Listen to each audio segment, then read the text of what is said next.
meron tayong gawain dito. Sabi ni customer, bigla raw umusok, bigla raw pumutok. So napansin ko, ayan, sunog po yan, yung buong power supply na yan.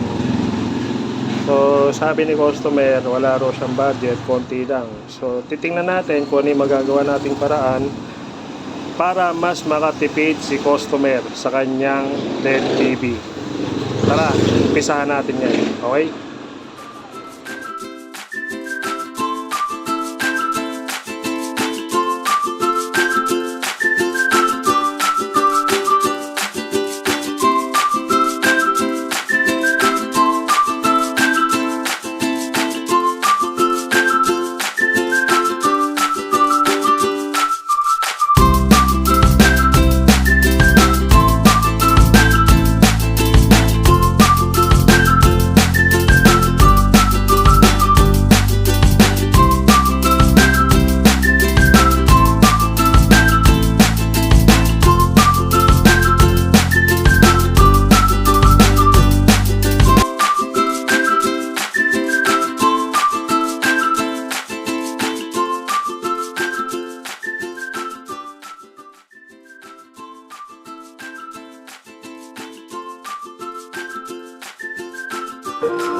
So ayan guys, mandar na siya.